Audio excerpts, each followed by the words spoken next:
Hi you guys, today I'm going to show you how to make gluten-free blueberry scones.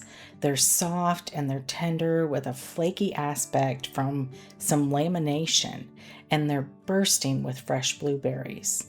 So let's get started and I'll show you how to make them. I'll start by whisking together the dry ingredients, which includes 2 cups or 280 grams of Kim's gluten-free all-purpose flour blend, 2 teaspoons of baking powder, a 1/4 teaspoon of baking soda, a 1/2 teaspoon of kosher salt, a 1/2 cup or 100 grams of sugar, and the zest of 1 lemon. To be honest, y'all, I'm not that big into sweet scones. They're usually dry and crumbly to me. I mean, give me a cheese scone all day, any day. But when I saw this recipe on America's Test Kitchen, I really wanted to try it, and I'm so glad I did. With a few tweaks to make it gluten-free and make it my own, these scones have made a sweet scone lover out of me. I'll grab my butter that's been in the freezer, 8 tablespoons or 113 grams of butter that I grated on the large holes of a box grater, and then I froze it. And I'll toss this together. And now I'll grab my wet ingredients, which include 3/4 cup or 180 grams of whole milk and a 1/2 cup of sour cream, both cold straight from the fridge. I'll add this to the flour mixture and just stir it together into a stiff, wet dough. You're going to think it's overly wet, but just trust the process. I'm going to cover this and refrigerate it for 30 minutes. It's been in the fridge, and I'll just dump it right onto a well-floured surface and knead it a few times just to bring it together. It is a sticky dough, so use as much extra flour as necessary. I'll roll this out into a rough 12-inch square.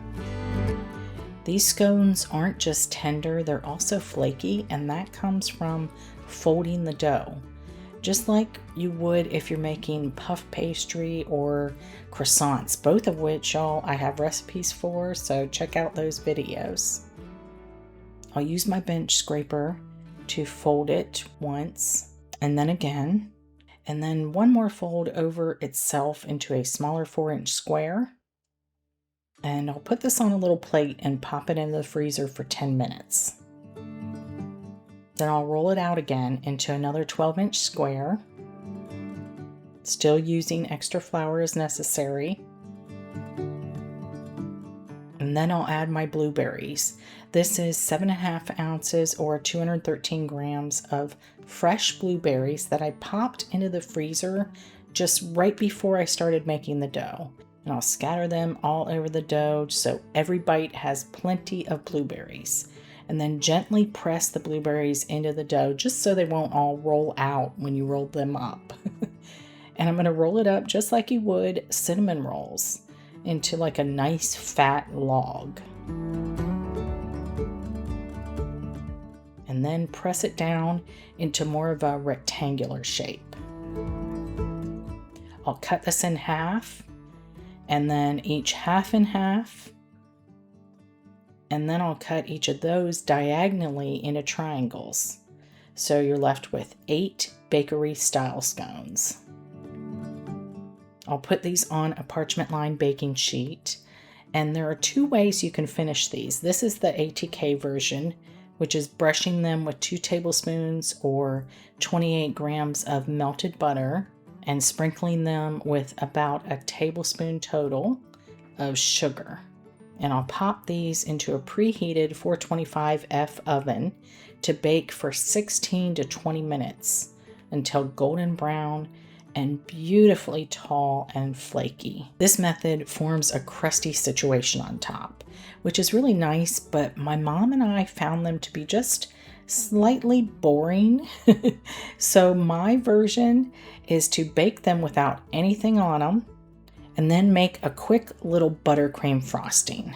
And then for the buttercream frosting, it's 2 cups or 250 grams of powdered sugar, 4 tablespoons or 56 grams of what's supposed to be softened butter, and about a teaspoon of vanilla extract or paste. And then just beat this together real quick, adding a little bit of cream until it comes into a frosting consistency. I like to dollop it on with a small cookie scoop. And these scones are only slightly warm now, so the frosting won't melt all over the top. And then totally optional, a bit of pearl sugar for a little crunch on top.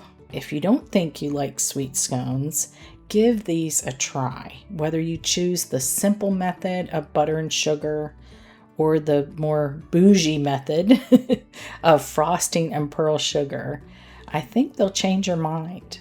They're tender, they're flaky at the same time, and they've got a nice pop from all of those juicy blueberries. Enjoy!